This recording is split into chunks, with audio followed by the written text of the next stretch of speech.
د پروګرام په دې لار کې بلنه ورکوم خوب جوبي ورجبي او انقلابي شاعر ښاغلي شیرین آغا احمدیار صاحب ته چې راشي او تاسو ته خپل کلام پیش کړي. ښاغلی احمدیار صاحب.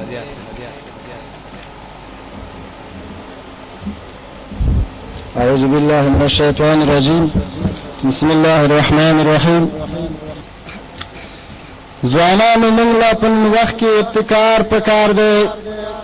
ځوانانو موږ لا په وخت کې ابتکار پکار دی.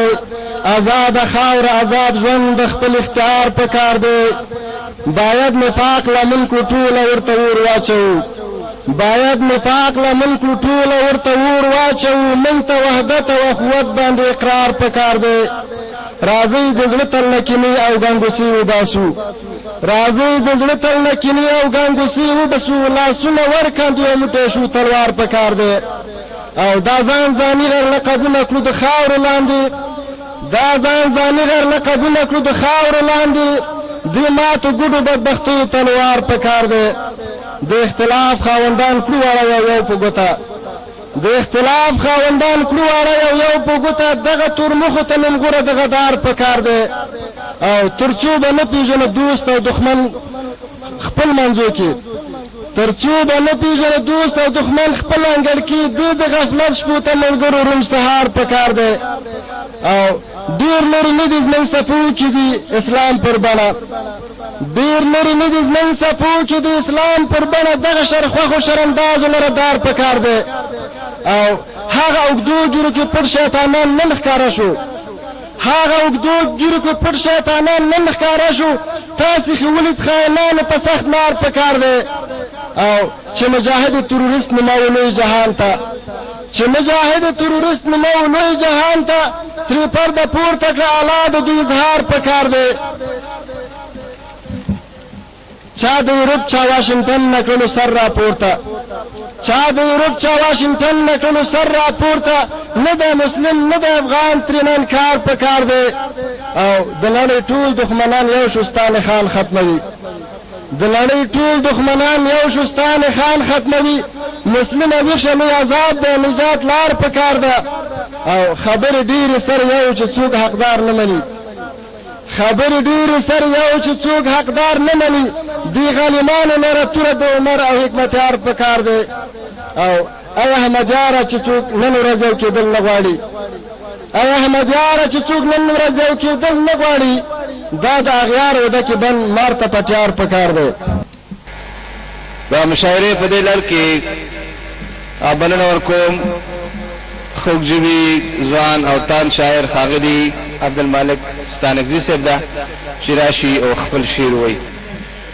وای ولس بمبار لاندې دی هره ورځ مري. کرزی ایله بیله سوچونه وهي. څه په خوارۍ غریب خیرات راټول که. نور وزیران ترېنه جیبونه وهي.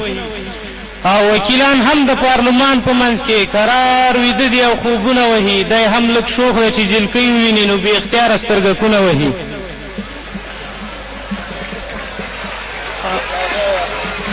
وای ولس بمبار لاندې دی هره ورځ مري. کرزی ایله بیله سوچونه وهي. څه په خوارۍ غریب خیرات راټول که. نور وزیران ترېنه جیبونه وهي.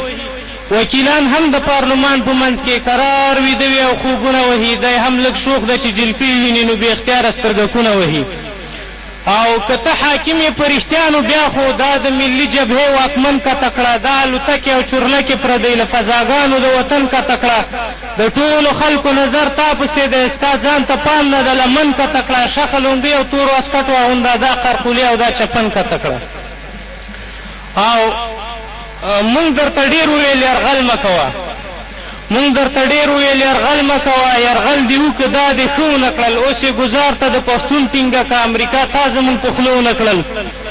او ګوره ګیله سبا ونه کړې اشنا چې څه ظلمونه پښتانه ونه کړل. چې په شمال کې پښتانه تنها شول. نورو قومو ورسره څه ونه کړل. او زما وجود نه ایمان تللی نه دی. زه خدای منمه پیغمبر منمه. چا ته تر اوسه تسلیم شوی نه یم. صرف د الله ذات په خپل سر منمه. زه د ازادې پښتونخوا غوښتونکی د احمدشاه بابا نظر منمه. زه به پنجدې خپله حصه ګرځوم. جهلم نه اخوا ته باډر منمه. ستاسې هدف باندې خو ښه پوهېږو. ښه عاقلان یو. لیونیان خو نه یو. غیرت او جهل دواړه هم پېژنو. مونږ غیرتمند یو، جاهلان خو نه یو، مونږ د حلال نکاح زیږنده یو، ستاسې په شان حرامیان خو نه یو، او داسې امرونه دې په نورو کوه، مونږ افغانان یو، پنجابیان خو نه یو.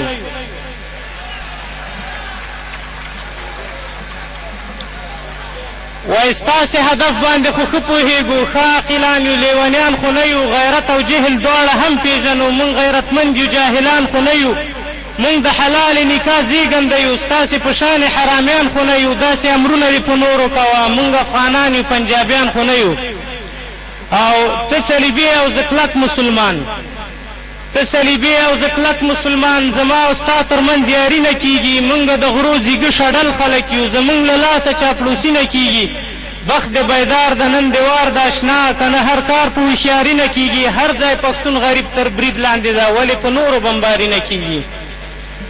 او د دې وطن اصلي بچی غریب خو، د دې وطن اصلي بچی غریب خو غرو کې ځای نه لري اجل نیولی، ایرانۍ ښځې پارلمان کې زمونږ خپل ځان ته سیټ په څه چل ول نیولی، دا برخلیک د افغانانو ټاکي که حیواناتو کوم ځنګل نیولی، ملي خاین زمونږ ملي اتل دی او تصویرونه یې کابل نیولی. د دې وطن اصلي بچی غریب خو غرو کې ځای نه لري اجل نیولی، ایرانۍ ښځې پارلمان کې زمونږ خپل ځان ته سیټ په څه چل ول نیولی، دا برخلیک د افغانانو ساتي که حیواناتو کوم ځنګل نیولی، ملي خاین زمونږ ملي اتل دی او تصویرونه یې کابل نیولی.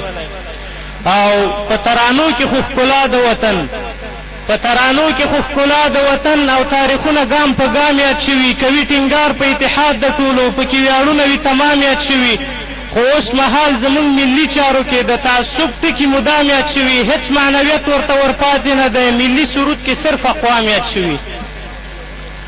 او خوست او کونړ او کندهار او هلمند، خوست او کونړ او کندهار او هلمند افغانستان کې هم پښتون قتلیږي، باجوړ، سوات، وزیرستان او خیبر په پاکستان کې هم پښتون قتلیږي، اتر پردیش او په کشمیر کې اوسي، په هندوستان کې هم پښتون قتلیږي، ټوله نړۍ ورته یوې خواته ده، په نور جهان کې هم پښتون قتلیږي. او حقوق لري اقلیت هر هیواد کې، حقوق لري اقلیت هر هیواد کې، خو اکثریت په اقلیت واکمن دي، دا ګاونډیان پنجابیان لنډ وګورئ، د پاکستان د حکومت واکمن دي، د دې نړۍ د هر هیواد اکثریت د هغه ملک او د ملت واکمن دي، استعمار کل تابع د جز ګرځوي، اوس اقلیت په اکثریت واکمن دي. او دې پښتنو ورته شا کړې ځکه، دې پښتنو ورته شا کړې ځکه له ګړنګونو نه پښتو پرېوته، ډېر پښتانه پښتو ویلی نه شي، هم له لیکو او قوالو پرېوته، په نصابونو کې محدوده شوله، زمونږ پښتو له ادارو پرېوته، ایران غوښتل چې ژوندۍ ښخه کړي خو جنازه یې له اوبو پرېوته، او زمونږ په سر یې تل سودا کړې ده.